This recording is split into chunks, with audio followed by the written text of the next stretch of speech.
Hi everyone. आज हम जानेंगे कैंडल स्टिक पैटर्न्स के बारे में, जो कि बहुत ही इम्पॉर्टेंट पार्ट होता है ट्रेडिंग का, चार्ट एनालिसिस का। विदाउट कैंडल स्टिक को जाने आप चार्ट को स्टडी नहीं कर सकते हो, क्योंकि ये बहुत ही इम्पॉर्टेंट होता है। इसकी वजह से हमें एग्जैक्टली मार्केट का जो वे होता है वो समझ में आता है, कहाँ से रिवर्सल लेगा, कहाँ पे बायर्स बढ़ रहे हैं या सेलर्स बढ़ रहे हैं। लास्ट टाइम हमने hammer candle, inverted hammer candle या बुलिश इंगल्फिंग और बुलिश हरामी कैंडल के बारे में स्टडी किया था। तो आज जो है हम मॉर्निंग स्टार कैंडल कैसे वर्क करता है वो देखेंगे। मॉर्निंग स्टार है, मारुबोजू कैंडल है एंड बुलिश पियर्सिंग कैंडल रहेगा। ठीक है, तो सबसे पहले हम स्टार्ट करेंगे मॉर्निंग स्टार कैंडल से। मॉर्निंग स्टार कैंडल जो है वो 3 कैंडल मिलके बनता है और वो बॉटम में बनना चाहिए। मतलब कि अगर मार्केट डाउन ट्रेंड चल रहा है, डाउनफॉल हो रहा है, काफ़ी टाइम से नीचे गिर रहा है और वो सपोर्ट के आसपास आया है या ट्रेंड लाइन को टच करके वापस अगर रिवर्सल लेने वाला है, तो वहाँ पे आपको बुलिश कैंडल पैटर्न बनते हुए दिख सकता है। अगर वहाँ पे मॉर्निंग स्टार पैटर्न बन रहा है तो वहाँ से आप बाय करने के बारे में सोच सकते हो। मॉर्निंग स्टार कैंडल में फर्स्ट कैंडल जो होगा वो बेरिश कैंडल स्टिक होना चाहिए, ठीक है। और सेकेंड कैंडल जो रहेगा वो इनडिसीजन कैंडल होना चाहिए। उसका गैप डाउन ओपनिंग होना चाहिए, मतलब कि उसका जो ओपनिंग है और जो क्लोजिंग है वो प्रीवियस बेरिश कैंडल के नीचे ही होना चाहिए, ठीक है। और अगर उसका कलर ग्रीन हो, रेड हो, उससे कोई फ़र्क नहीं पड़ता है। उसका कलर ग्रीन होगा तो भी चलेगा, रेड होगा तो भी चलेगा, लेकिन वो सपोर्ट पे बनना चाहिए और ट्रेंड लाइन के आसपास होना चाहिए, तो काफ़ी अच्छा रिज़ल्ट देके जाता है।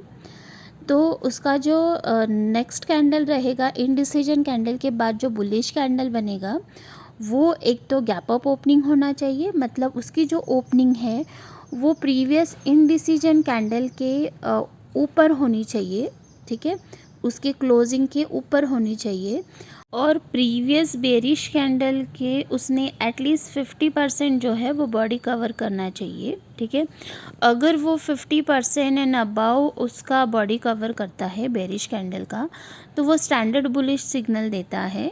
लेकिन अगर वो बेरिश कैंडल के हाई को भी ब्रेक कर लेता है, तो उसका मतलब है कि वहाँ पे बायर्स ने कंट्रोल ले लिया है और अभी बहुत स्ट्रांगली जो है वो बाइंग ट्रेंड रहेगा या अप जाएगा मार्केट। तो एंट्री कहाँ पे लेना है?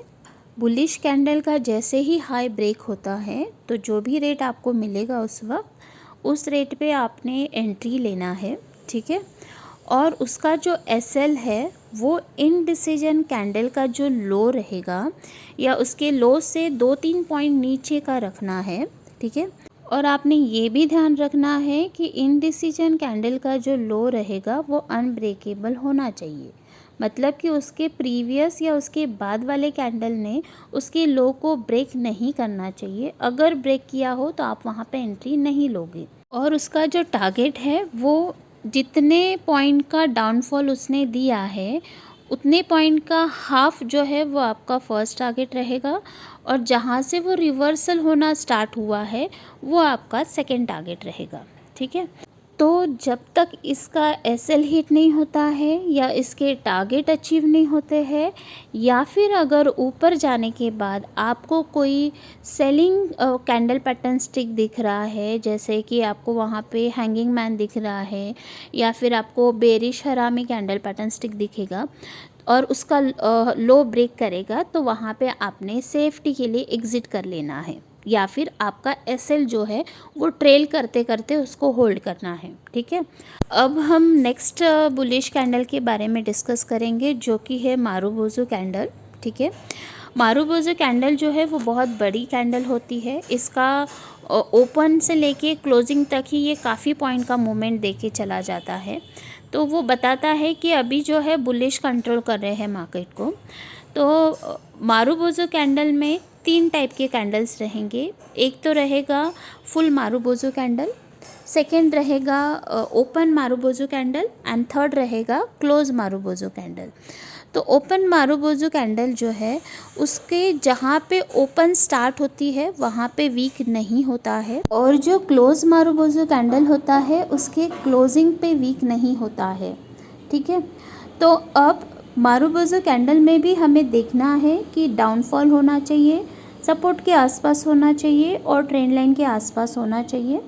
तो मारुबोजू कैंडल में जैसे ही मारुबोजू कैंडल बनता है बॉटम में, तो उसका जो भी हाई रहेगा, अगर उसका हाई ब्रेक होता है तो उसके हाई पे आपने एंट्री लेना है और उसके लो पे जो है वो आपने एसएल रखना है। लो से 2-3 पॉइंट के नीचे का आपने एसएल रखना है। और टारगेट जो है, जो हमने मॉर्निंग स्टार में फॉलो किया, सेम वे में हमने टारगेट रखना है। ठीक है, अब हम थर्ड कैंडल स्टिक को समझेंगे जो कि है बुलिश पियर्सिंग कैंडल्स। ये भी जब डाउनफॉल होता है, सपोर्ट के आसपास मार्केट आता है, तो सपोर्ट के आसपास या बॉटम पे हमने ये कैंडल पैटर्न स्टिक देखना है या तो फिर ट्रेंड लाइन के आसपास देखना है। अब ये जो कैंडल पैटर्न स्टिक है ये 2 कैंडल मिला के बनता है, जिसमें से फर्स्ट जो कैंडल रहेगा वो बेरिश कैंडल पैटर्न स्टिक होना चाहिए। सेकेंड जो कैंडल होगा वो एक तो गैप डाउन ओपनिंग होना चाहिए और वो बुलिश कैंडल पैटर्न स्टिक होना चाहिए। और सेकेंड कैंडल ने जो है फर्स्ट जो बेरिश कैंडल है उसका एटलीस्ट 50-70% का जो बॉडी है वो कवर करना चाहिए। ठीक है, सेकेंड कैंडल के बाद का जो थर्ड कैंडल रहेगा वो भी वहाँ पे बुलिश ओपन होना चाहिए या बुलिश कैंडल होना चाहिए। जब वो थर्ड कैंडल का जो बुलिश कैंडल है उसका हाई जब ब्रेक होता है तो उसके ब्रेक होने पे आपने एंट्री लेना है, और उसका जो एसएल है वो जो सेकेंड बुलिश कैंडल जो रहेगा हमारा, उसके लो के नीचे, उसके लो के 2-3 पॉइंट नीचे का जो है वो आपने एसएल रखना है। और टारगेट जो है जैसे हमने प्रीवियस कैंडल पैटर्न स्टिक में देखा उसी वे में आपने टारगेट रखना है। ठीक है, तो नेक्स्ट वीडियो में जो है हम बेरिश कैंडल पैटर्न स्टिक के बारे में जानेंगे डिटेल्स में, और भी काफ़ी सारे स्ट्रैटेजीज़ है जिनके बारे में हम स्टेप बाय स्टेप जानेंगे। लेकिन उससे पहले आपको अगर ये वीडियो अच्छा लगा है तो प्लीज़ लाइक कीजिए, शेयर कीजिए, सब्सक्राइब कीजिए। अगर आप सब्सक्राइब करते हो तो हमें भी मोटिवेशन मिलता है ताकि हम आगे के भी वीडियोस और बनाते रहें। ठीक है, थैंक यू।